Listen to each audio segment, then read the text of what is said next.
እዚያም እኔ ጌታ አላህ መረጥኩት አዳምን እያለ ይናገራል። ነቢያችን ሰለላሁ ዐለይሂ ወሰለም ሐዲስ ላይ ተጠየቁ። ሑዘይፋ ብን ልየማን የተባለው ሰሓባ ያ ረሱለላህ ሀል ካነ አደም ነቢየን አላቸው። ፈቃለ ለሁ ነቢ ሰለላሁ ዐለይሂ ወሰለም ነዓም ካነ ነቢየን ሙከለማ፣ አንቱ የአላህ መልእክተኛ ሆይ ለመሆኑ አዳም ነቢይ ነበርን ብለው ጠየቃቸው። አዎ ለዚያውም አላህ ያናገረው ነቢይ ነው ብለው ተናገሩ። ስለዚህ ታዲያ አዳም ለማን ተላከ ከተባለ አንደኛ ለራሱ የአምላክን ሕግና ስርዓት ይፈጽምና ይከተል ዘንድ፣ ሁለተኛ ሚስት አለችው።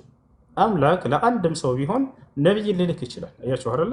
ከዛልክ ልክ እንዲሁ የሚወልዳቸው ልጆች አሉ። በህይወት ዘመኑ አደም 1000 ዓመትን የኖረ ሰው ነው።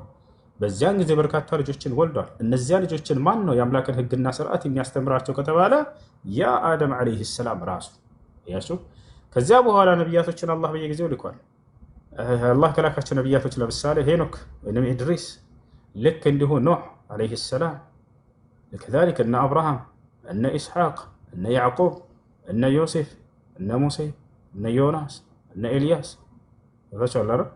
እነ ዘከርያስ፣ እነ ያሕያ ወይም ዮሐንስ፣ ከዛልክ ልክ እንዲሁ መሲሁ ነቢዩ ሙሐመድ ሰለላሁ ዐለይሂ ወሰለም የመጨረሻ። እነዚህ ሁሉ ቀደምት ነቢያት አምላክ አላህ ሱብሓነሁ ወተዓላ እንደላካቸው ይናገራል። በቁርአን ላይ ማስረጃ ልስጣችሁ። በአንድ ገጽ ላይ 18 ነቢያትን የገለጸበትን ላንብብላችሁ። ወቲልከ ሑጀቱና አተይናሃ ኢብራሂመ ዐላ ቀውሚሂ ነርፈዑ ደረጃትን መን ነሻእ ኢነ ረበከ ሐኪሙን ዐሊም ወወሀብና ለሁ ኢስሐቀ ወያዕቁብ ኩለን ሀደይና ወኑሐን ሀደይና ሚን ቀብል ወሚን ዙርየቲሂ ዳውደ ወሱለይማነ ወአዩበ ወዩሱፈ ወሙሳ ወሃሩን ወከዛሊከ ነጅዚል ሙሕሲኒን ወዘከሪያ ወየሕያ ወዒሳ ወኢልያሰ ኩሉን ሚነ ሳቢር وإسماعيل واليسع ويونس ولوطا وكل فضلنا على العالمين. እነዚህ 18 ነቢያት አላህ በአንድ ገጽ የገለጻቸው ናቸው። እነ ሎጥ፣ እነ አብርሃም፣ እነ ኢስሐቅ፣ እነ ያዕቁብ፣ እነ ዮሴፍ፣ እነ ዮናስ፣ እነ ኤልያሳ ወይም ኤልሳ፣ እነዚህ እነ ያሕያ፣ እነ ዘከሪያ፣ እነ ዒሳ ወአለይሂ ሰላም ያሪዶ እና እነዚህ ሁሉ ቀደምት ነቢያቶች ናቸው። አምላክ አላህ ሱብሓነሁ ወተዓላ ነቢይ ሙሐመድን ሰለላሁ ዐለይሂ ወሰለም በእነዚህ ነቢያቶች መንገድ ላይ ነው የላኩህ እያለ ይገልጽላቸዋል። ለእነዚህ ነቢያት ስገልጥ የነበርኩት ያ አምላክ ነኝ ለአንተም ዛሬ የምገልጥልህ እያለ ይናገራቸዋል። ኢና አውሐይና ኢለይከ ከማ አውሐይና ኢላ ኑሕን ወነቢይነ ሚን ባዕዲህ ወአውሐይና ኢላ ኢብራሂመ ወኢስማዒለ ወኢስሐቀ ወአዩብ እያለ ይነገር አላህ ሱብሓነሁ ወተዓላ። እሺ ሙሐመድ ማን ነው ይላል።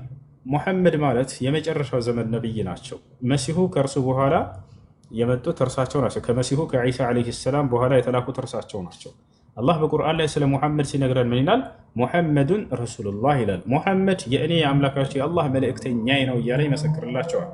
በሌላ ቦታ ላይ ምን ይላል? ማ ካነ ሙሐመዱን አባ አሐድን ሚን ሪጃሊኩም ወላኪን ረሱለላህ ወኻተመ ነቢይን። ሙሐመድ የእኔ የአላህ መልእክተኛ የነቢያቶች ሁሉ መደምደሚያ ነው እያለ ይናገራል። ቁል ማ ኩንቱ ቢድዐን ሚነ ሩሱሊ ወማ አድሪ ማ ዩፍዐሉ ቢ ወላ ቢኩም፣ እኔ ነቢያቶች መጀመሪያ አይደለሁም መጨረሻ እንጂ እያሉ እንዲናገሩ አላህ ሱብሓነሁ ወተዓላ ያዛቸዋል ማለት ነው። ስለዚህ ነቢዩ ሙሐመድ ሰለላሁ ዐለይሂ ወሰለም የመጨረሻው ዘመን ነቢይ ናቸው። ነቢያችን ሰለላሁ ዐለይሂ ወሰለም በሐዲስ ላይ ሲናገሩ ምን አሉ? አነ ዳዕወተ ኢብራሂም ወቢሻረተ አኺ ዒሳ አሉ። እኔ የአባቴ የአብርሃም የጸሎት ውጤት ነኝ፣ የወንድሜ መሲሁም ብስራት ነኝ አሉ። አያችሁ አይደል? እኔ አባቴ የአብርሃም የጸሎት ውጤት ነኝ አሉ፣ የወንድሜ መሲሁ ብስራት ነኝ አሉ። የቱ ጋር ይገኛል ከተባለ የኢብራሂም ጸሎት ወይንም ዱዓ ስለ ነብዩ ሰለላሁ ዐለይሂ ወሰለም በሱረቱል በቀራ ላይ ይገኛል። ረበና ወበዐት ፊህም ረሱለን ሚንሁም እያለ ዱዓ አደረገ። ጌታ ያላህ ሆይ አለ ኢብራሂም ከዓባን ከሰራ በኋላ ከልጁ ከእስማኤል ጋር ረበና ወበዐት ፊህም ረሱለን አለ። ጌታ ያላህ ሆይ ከዚች ሀገር ለሰዎች አንድ መልእክተኛን አስነሳ ብሎ ለመነ። የትሉ ዐለይሂም አያቲክ የአንተን አናቅጽ የሚያነብላቸው የሆነን መልእክተኛ፣ ወዩዐልሙሁሙል ኪታበ ወልሒክማ የአንተን መጽሐፍና ጥበብን የሚያስተምራቸው ቁርአንና ሐዲስን አልኪታብ ወልሒክመቱ ሂየ ሱና፣ ወዩዘኪህም ከኃጢአታቸውም የሚያነጻቸውን የሆነን መልእክተኛ አስነስተህ ላክላቸው እያለ ለመነ። ይህን ነቢ ሰለላሁ ዐለይሂ ወሰለም ምን አሉ? የአባቴ የአብርሃም የጸሎቱ ውጤት ነኝ አሉ። የወንድሜ መሲሁ በስራት ነኝ ሲሉስ የት ይገኛል? ይሄ ሱረት ሰፍ ምዕራፍ 31 ቁጥር 6 ላይ መሲሁ ስለ ነቢዩ ሙሐመድ ሰለላሁ ዐለይሂ ወሰለም በስርዓትን እንደተናገረ እናያለን። ምን ይላል እዚያ ላይ? ወኢዝ ቃለ ዒሳ ብኑ መርየም ያ በኒ እስራኢል ኢኒ ረሱሉላህ ኢለይኩም ሙሰዲቀን ሊማ በይነ የደየ ሚነ ተውራት ወሙበሽረን ቢረሱልን የእቲ ሚን ባዕድ እስሙሁ አሕመድ ፈለማ ጃአሁም ቢልበይናት ቃሉ ሃዛ ሲሕሩን ሙቢን። የማርያም ልጅ መሲሁ ለእስራኤል ልጆች እንዲባላቸው ጊዜ አስታውስ ይላል። እናንተ የእስራኤል ልጆች ሆይ እኔ ወደ እናንተ የተላኩላችሁ የአላህ መልእክተኛ ነኝ። ከእኔ በፊት ተልኮ የነበረውን ኦሪትን ወይንም ተውራትን የማረጋግጥ የማልክድ አለ። እንዲሁም ከእኔ በኋላ የሚመጣውን መልእክተኛ ነቢይ የማበስራችሁ ነኝ አለ።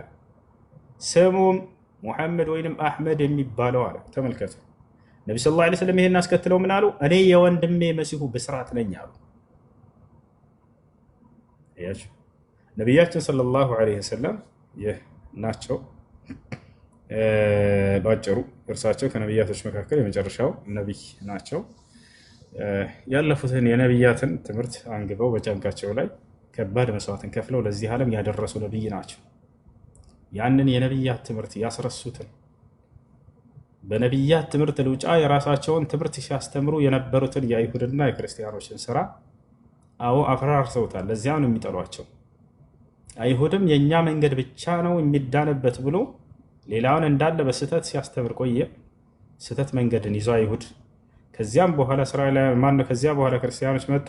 አንድ እስራኤላዊ ነቢይ መሲሁ ዒሳ ዓለይሂ ሰላም ወይንም ኢየሱስን እንደ አምላክ አድርገው የነቢያት ትምህርት ይሄው ነው፣ ከአምላክ ዘንድ የመጣው ትምህርት ይሄው ነው ብለው ዓለምን ሲያስቱ ቆዩ። ነቢ ሰለላሁ ዐለይሂ ወሰለም መጥተው ድምጥማጣቸውን አጠፉላቸው ትምህርታቸው። ለዚህ ነው የሚጠሏቸው ዛሬ። ሰው እስከ ዛሬ ሰውን እያመለከ ይቆይ ነበር። ነቢያችን ሰለላሁ ዐለይሂ ወሰለም ልኮ አላህ ሱብሓነሁ ወተዓላ ከጨለማ ወደ ብርሃን ይህን ዓለም አወጣው። አኽረጀ አላሁ ቢሂ الناس من الظلمات إلى النور ጀግና ናቸው። ነቢያችን ሰለላሁ ዐለይሂ ወሰለም ጀግና ናቸው። ታቻላ ያን የአብርሃምን የኢስሐቅ የያዕቆብን መንገድ ዳግም ለትውልድ ሂድና አስተምር አላቸው አላህ። ثم جعلناك على شريعة من الأمر ከዚያም ከነርሱ በኋላ በዚህ በህግ ላይ ያደረኩ ፈተቢዕሃ ይሄን መንገድ ህግ ተከተል አላቸው። ወላ ተተቢዕ አህዋء الذين لا يعلمون እነዚያ የማያውቁትን ሰዎች ስሜታቸውን መንገዳቸውን አትከተል አላቸው። አላህ ስብሓነሁ ወተዓላ ዳግም የነቢያትን መንገድ ለትውልድ ያድሱ ዘንድ ነው የላካቸው፣ ባጭሩ ለሌላ አይደለም። በል ጃአ ቢልሐቅ ወሰደቀ አልሙርሰሊን ይላቸዋል አላህ። በእርግጥም ሙሐመድ እውነትን ይዞላችሁ መጥቷል፣ የቀደሙትንም ነቢያቶች አረጋግጦላችኋል ይላል። ሙሉ ቁርአንን ብታነቡ ስለ አብርሃም ጻድቅነት ያወራል፣ ስለ ያዕቁብ ጻድቅነት ያወራል፣ ስለ ኢስሐቅ ጻድቅነት ያወራል፣ ስለ መሲሁ ጻድቅነት ያወራል። ነቢዩ ሰለላሁ ዐለይሂ ወሰለም አንድ ነቢዩላህ ዒሳን በተለይ አጠራር የሚጠሩበት ነበር። ጻድቁ የአላህ ባሪያ እያሉ ይጠሩታል። የሚገርማቸው ወአቁሉ ከማ ቃለ አልዓብዱ ሷሊህ ይላሉ። ቃል በቃል ጻድቁ የአላህ ባሪያ እንዳለው እኔ እምላለሁ ይላሉ። ጻድቁ እያሉ ይጠሩታል። እርሱም ዒሳ የሚገርማቸው ሐዲስ ላይ ስለ እርሳቸው በሚያነሳ ጊዜ የትንሣኤ ቀን ሙሐመድ ብሎ ዝም አይልም። ኢዝሃቡ ኢላ ሙሐመድን ሰለላሁ ዐለይሂ ወሰለም ይላል። ምልጃ በሚጠየቅ ጊዜ የትንሣኤ ቀን ማልደን ሲሉት ጊዜ ወኢኒ ቀድ ዑቢድቱ ሚን ዱኒላህ ኢዝሃቡ ኢላ ሙሐመድን ሰለላሁ ዐለይሂ ወሰለም ይላል። አማልደን ከአላህ ዘንድ ሲሉት ሰዎች ሁሉ መሲሁን ይመጡና እኔ ላማለዳችሁ አልችልም፣ ምክንያቱም በምድር ላይ ስመለክ ነበር ብሎ ይናገራል። ወረበል ከዕባ ይናገራል። ከአላህ ውጭ እንደ አምላክ ተደርጌ ስመለክ ነበር። ታዲያስ ኢዝሃቡ ኢላ ሙሐመድ ሰለላሁ ዐለይሂ ወሰለም ወደ ሙሐመድ ጋር ሂዱ አይደለም የሚለው፣ ወደ ሙሐመድ ሰለላሁ ዐለይሂ ወሰለም ጋር ሂዱ ይላል። ከነ ማዕረጋቸው ነው የሚያነሳቸው። እርሳቸው እርሱን ይወዱታል፣ ጻድቁ የአላህ ባሪያ እያሉ ይጠሩታል። እርሱም እንዲሁ ስማቸውን ብቻ ጠርተው ዝም አይልም ሰለላሁ ዐለይሂ ወሰለም ይላል። ነቢያቶች ምን ያክል እንደሚወደዱ አያቸው አይደል? አንዱ ሌላውን ያከብራል፣ አንዱ ሌላውን በጣም ይወዳል። እና ነቢያችን ሰለላሁ ዐለይሂ ወሰለም ያለፉትን የነቢያትን መንገድ ሊያስተምሯችሁ ነው የመጡት። ነቢያትን ሁሉ ጻድቅ ናቸው ብለው ነው የሚያስተምሯችሁ። እንደ ጳውሎስ በአንዱ በአዳም ምክንያት ኃጢአት ወደ ዓለም ገብቷል ብሎ ነቢያትንም ሁሉ ጭምር ኃጢአተኛ ሊያደርጉ አልመጡም እርሳቸው። ገብቷችኋል አይደለ? ነቢያችን ሰለላሁ ዐለይሂ ወሰለም ግን እነዚህ ያለፏቸው ነቢያቶቻቸው ሁሉ ጻድቆች ናቸው እያሉ ቃል በቃል ጻድቅ እያሉ እያነሷቸው ነበር ሲያስተምሩን የነበሩት። ይህን ይመስላል። እሺ፣ ጥያቄ ያለው መግባት ይችላል። ከተመለሰልሽ ሌላ ጥያቄ መጠየቅ ትችላለሽ። ኮሜንት ላይ የጠየቀች ስለሆነ ነው። አንድ ክርስቲያን ለሷ ነው እየመለሰን ያለ ነው። እሺ፣ ጥያቄ ያለው። ሰላም አለይኩም ወራህመቱላሂ ወበረካቱ። አለይኩም ሰላም ወራህመቱላሂ ወበረካቱ። ሰላም ነው እሱ። አልሐምዱሊላህ። ልጠይቅሽ? ጠይቅሽ።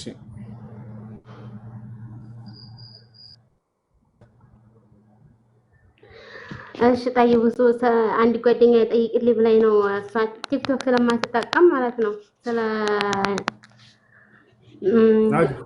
ከዚያስ በይ ችግር ባሉ ሀገር የለሽም። ማለት ነው የብቻ ነው እውነት ያሉትና እሷ ሳውዲ ነው ያለችው፣ እሱ ደግሞ ኢትዮጵያ ነው ያለውና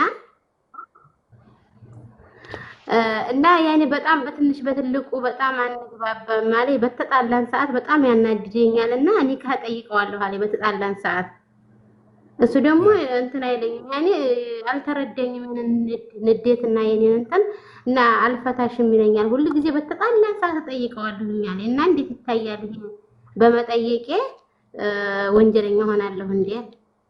አዎ በተነጋገሩ ወይንም በተጣሉ ቁጥር ዝም ብለው ኒካ መጠየቅ ተገቢ አይደለም። እሱ ነቢያችን ሰለላሁ ዐለይሂ ወሰለም አስጠንቅቀዋል። ቃለ ነቢ ሰለላሁ ዐለይሂ ወሰለም አዩመ እምረአቲን ሰአለት ጠላቅ ሚን ገይሪ በእሲን ሐራመ ዐለይሃ ራኢሐተል ጀና አሉ። ማንም ሴት ያለምንም ምክንያት ከሜዳ ተነስታ ባሏን ፍች የምትጠይቅ ሴት የጀነት ሽታ በእርሷ ላይ እርም ተደርጋለች አሉ። ልክ እንዲሁ ያለምንም ምክንያት ከሜዳ ተነስቶ ሚስቱን የሚፈታ ሰው እሱም ላይ የጀነት ሽታ እርም ተደርጋለች። እኩል ነው። ነገር ግን እዚህ ቦታ ላይ ለምንድን ነው ሴቷን ጫን ያሉት? ፍችን መጠየቅ እንዳታበዛ።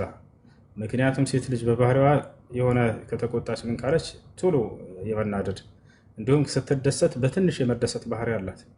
በዚያ ምክንያት ተነሳስታ ፍች እንዳትጠይቅ ነብዩ ሰለላሁ ዐለይሂ ወሰለም ሊገቷት ዘንድ ትዳሯ እንዳትበትን ለራሷ ብለው ማለት ነው እንዳትጠይቅ ዘንድ ይህን ቃል ጠበቅ አድርገው ለዚያ ነው የተናገሩት። እንዳጠቃላይ ሴት ልጅ ቶሎ በተናደደች ቁጥር ፍች መጠየቅ የለባትም። ባልም ያንን ነገር ከግምት አስገብቶ ስለጠየቀች ብሎ ቶሎ መፍታት የለበትም፣ ሰብሮ ማድረግ አለበት። እሱ ስለ እስልምና ባውቀው የሚጠቅመኝ ነገር ንገረኝ። አሁን የነገርኩሽ ሁሉ ሁሱ ግን እኮ ሚዲያ ላይ እኮ አይደለም ግን በጣም ያኔ አንተና አላልም ማለት ምንም እንግባባም ማለች አንስማማም።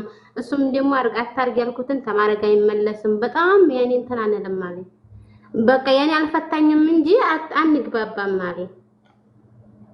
ስለዚህ ብጠይቅ ምን ችግር አለው? እንደገና ደግሞ ምሌ ነበረ ላይ አንድ ቀን ያኔ ተጣልተን ወላሂ እሱ ጋር ላልቀመጥ ብዬ ምሌ እንደገና ሽማግሌ ተውና ተው ብሎ አስታርቆን ከሰው አልወጣም ብዬ ቀጠልኩኝ። መሀል ላይስ እንዴት ይታያል? ይታይልኛል ትላለች። አንድ ሰው ወላሂ ብሎ ያን ቃሉን ካፈረሰ እንትን ማለት አለበት፣ ከፋረተል የሚን አለበት። 10 ድርሃም መብላት ካልቻለ 3 ቀን መጾም፣ ከማን ነበር ካልቻለ 10 ድርሃም መብላት ካልቻለ 3 ቀን መጾም ይላል። ያ ነው። እሺና ፍቻ ተጠይቅ ለሆነው ላልሆነው እንትን ሰብር ታድርግ። እሺ